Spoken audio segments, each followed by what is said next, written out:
Setelah merampungkan revisi Perda RT RWP, DPRD Bali menetapkan Ranperda Rencana Zonasi Wilayah Pesisir dan Pulau-Pulau Kecil RZWP 3K Provinsi Bali tahun 2020-2040 menjadi perda dalam rapat paripurna. Dengan demikian, Bali kini memiliki regulasi yang lengkap untuk mengatur ruang darat dan ruang laut termasuk pesisirnya.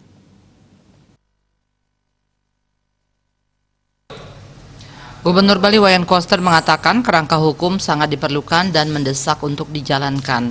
Menurut Koster, potensi laut dan pesisir Bali sangat besar untuk dikembangkan dalam rangka membangun perekonomian sekaligus meningkatkan kesejahteraan masyarakat. Perda RZWP 3K dalam visi Nangun Satkertih Loka Bali memiliki fungsi skala dan niskala. Mengingat dari sisi niskala, laut dan pesisir merupakan tempat melaksanakan upacara agama Hindu di Bali. Namun selama ini kerap muncul permasalahan dan tantangan. Salah satunya klaim pesisir dan pantai oleh pemilik hotel atau villa sehingga mengganggu masyarakat dalam melaksanakan upacara keagamaan. Koster menegaskan hal tersebut tidak bisa dibiarkan terus-menerus karena akan merugikan masyarakat Bali. Selain itu, Perda RZWP 3K juga menjadi payung hukum untuk melindungi, menjaga, serta memberdayakan laut dan pesisir. Selama ini potensi kelautan dan pesisir Bali belum ditangani dan dikelola dengan baik sehingga belum bisa memberikan kesejahteraan secara optimal bagi masyarakat.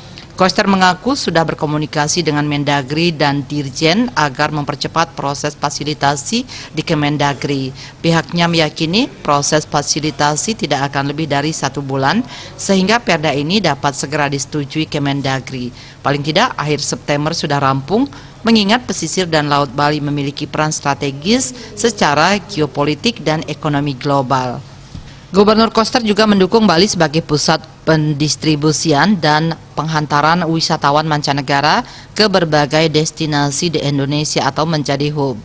Bali bahkan didorong menjadi super hub pariwisata serta ekspor produk pertanian, perikanan, dan kerajinan rakyat. Gagasan untuk menjadikan Bali sebagai super hub ini telah dikomunikasikan dengan pemerintah pusat.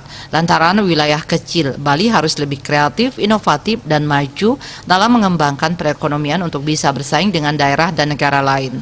Koster menambahkan ke depan Bali tidak akan terus bergantung dengan pertanian di daratan, tapi mulai memberdayakan ekonomi kelautan yang nilainya bisa mencapai triliunan rupiah.